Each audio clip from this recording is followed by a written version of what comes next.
చర్చిద్దామండి. అలాగే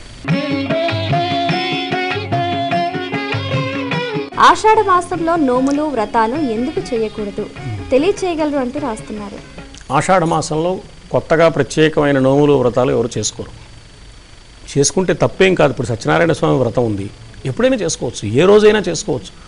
ఒక పవిత్రమైన మాసము, అందులో ఏకాదశి లేక పూర్ణిమ పర్వదినము విశేషమైనవి అని చెప్తున్నారు, మంచిదే. అంటే అలా అంటే కనీసం ఆనాడైనా చేసుకుంటారనే ఉద్దేశంతో ఎప్పుడైనా చేసుకోవచ్చు. కానీ ప్రత్యేకించి ఆషాఢ మాసంలో నోములు వ్రతాలకి ఒక ప్రత్యేకత, ఒక నిర్దేశం ఎందుకు చేయలేదు అంటే, ఆషాఢ మాసం వర్షాలు ప్రారంభమయ్యేది కాబట్టి ఒక ఉత్సవంగా నోము వ్రతం చేసుకుని 10 మందిని పిలిచి ఆ వర్ష ఋతువు వ్యవహారంలో ఇది ఆచరణ సాధ్యం కాకపోవడం ఒక ఇబ్బంది. రెండోది, దృష్టి పితృదేవతల మీద పెట్టండి, దానికి ప్రాధాన్యం ఇవ్వండి అని చెప్పడం కోసం ఈ పని చేస్తే పితృదేవతల మీద మనం దృష్టిని కేంద్రీకరించలేం కాబట్టి పితృదేవతల మీద దృష్టి పెట్టండి అని చెప్పడం కోసం కూడా ప్రత్యేకించి నోములు వ్రతాలు అనే వాటిని నిర్దేశించకుండా ఉంచారు. చేస్తే తప్పని మాత్రం లేదు.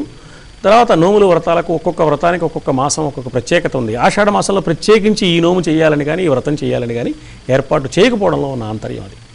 నోములు వ్రతాలు అనేవి ఏ మాసం అయినా ఎప్పుడైనా చేసుకోవచ్చు, శాస్త్రీయంగా దానికి అడ్డం లేదు.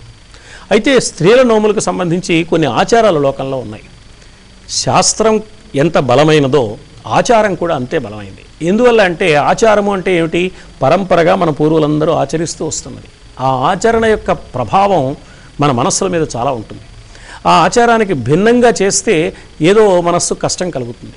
అందుకని ఈ మానసికమైన క్లేశం మనకు ఉండకూడదు అనే అభిప్రాయంతో ఆచారాన్ని కూడా గౌరవించండి. ధర్మశాస్త్రాన్ని ఎలా గౌరవించాలో ఆచారాన్ని కూడా గౌరవించడం మంచిదే. మన పూర్వులు ఏది ఆచరించారో అది మన ఆచరణకు మార్గదర్శక సూత్రం అనే విధానాన్ని కూడా మన పెద్దలు నమ్మారు. అందువల్ల ఈ ఆచారంలో భాగంగా నోముల వ్రతాలు ఆషాఢ మాసంలో రాకుండా ఉన్నాయన్నమాట. అది దాని ఉద్దేశం. అది చాలా